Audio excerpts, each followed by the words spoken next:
pessoas que andam que nem gado, que não estudam, que não se interessam, mas você não pode transformar um ser humano numa máquina.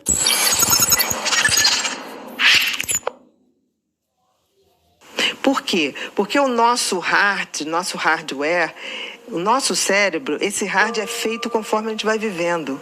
Por exemplo, o meu hardware está sendo atualizado agora, conversando com você. E a inteligência artificial só pode absorver aquilo que eu ensino para ela. O input, né? O que você coloca. Ele não faz, ele não cria. Por exemplo, a inteligência artificial joga xadrez.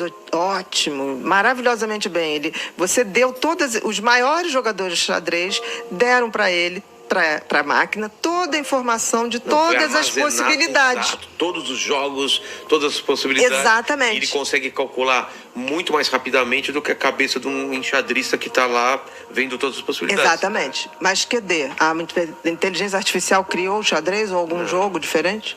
Não. Então essa coisa de que vamos ser todos dominados pela máquina... bullshit, besteira, não existe. Sempre por trás de uma máquina existe ser humano. E a coisa que a gente tem que entender que não tem inteligência artificial sem um ser humano. Então, quando eu vejo as pessoas falarem hoje, porque as máquinas vão fazer isso, as máquinas vão fazer aquilo. Gente, quem é que comanda as máquinas? A questão é, qual é a ética de quem vai comandar as máquinas? Exato. Porque a gente vive uma geração de manada. As pessoas fazem tudo o que os outros fazem sem questionar. Cara, se a gente quer virar uma nação um pouquinho à frente, a gente tem que investir em ciência. Investir em ciência não é investir em um governo, é investir 30 anos, maciçamente. O Brasil não pensa ciência como investimento. E o que acontece? Todas as crianças que lá se formaram estão pelo mundo. E se plantando tudo dá. O problema é que nós não temos um país que pensa ciência. E quando planta, na hora de colher, os caras vão para fora, né? Porque aqui não tem... Não tem como, porque é um país que não reconhece os seus, né? Então, isso é muito ruim. Por exemplo, a China hoje, os Estados Unidos investe mais ou menos 135, 140 bilhões de dólares em estudos científicos por ano.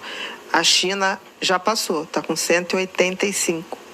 A China será a primeira potência. Claro, isso não tem nenhuma dúvida, Mas por quê? Porque ela tem muita gente? Não, porque ela está investindo mais. Nós somos seres, nós somos parte da natureza.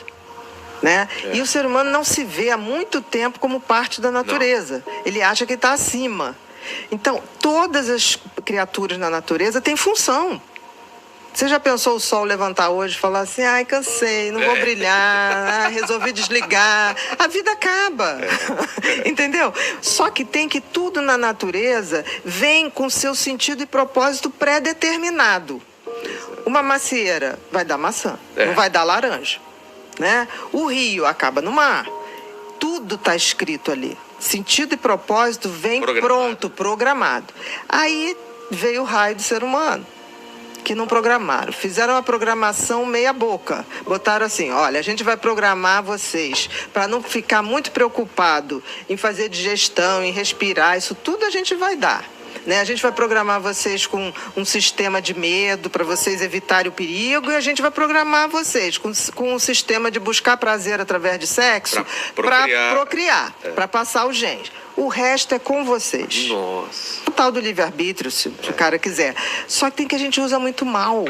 É muito mal, porque para usar livre-arbítrio você tem que ter conhecimento, você tem que saber que se você é da natureza, você também tem que dar um sentido, um propósito à sua vida. Total. Por que todos os outros elementos da natureza estão aqui para fazer algo? Porque o cara acha que vem aqui para se divertir. Definitivamente, eu tenho direito. Você já viu a geração do direito? Eles não têm nenhum tipo de dever. Eu tenho direito de ser feliz, eu tenho direito de não sei o quê, eu tenho direito... Não precisa muito. A gente está tão superficial, essa nova geração, que não lê, não estuda. Qual foi o último gênios da humanidade?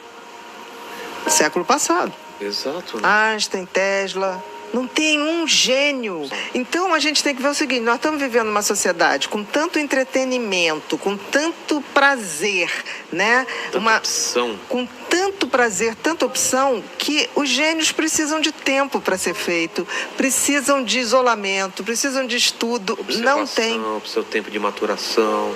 Eu acho que a gente é tudo que a gente viveu, sempre.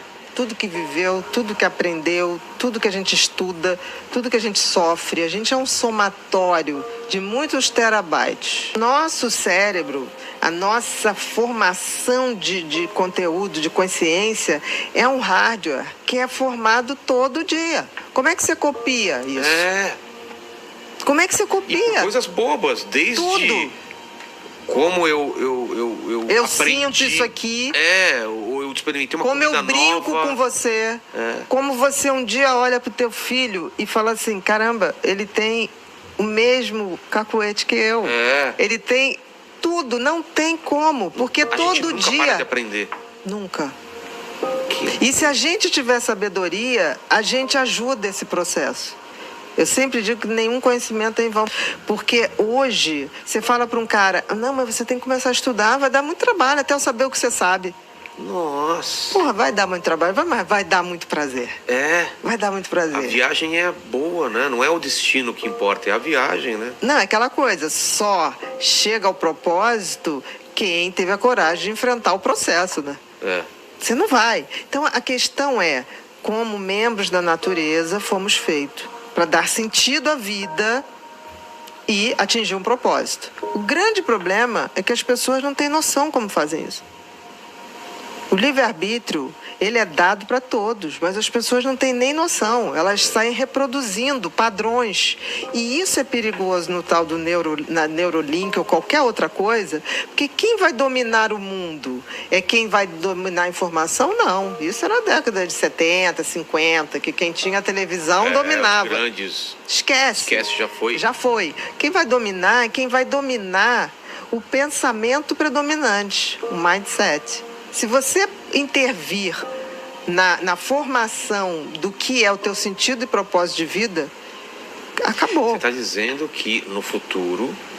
Daqui a pouco. Todo mundo tem acesso à formação, todo mundo vão ter mais ou menos as mesmas ferramentas. O que vai diferenciar uma pessoa de outra para o sucesso, para o fracasso é... Ou para a felicidade. Sim. A gente sabe hoje, Harvard está estudando muito isso sobre felicidade. Você precisa ser feliz para ter sucesso. Primeira coisa. Porque senão ele não se sustenta. Você alcança... Se você for... Exatamente. Porque aí passa a ser um jogo de dopamina, de vício. Eu vou ter isso. Cada vez mais. Dobra. Daqui a pouco, todos os excessos demais, os vícios, camuflam grandes vazios. O cara não tem propósito nenhum de vida ali, escondido.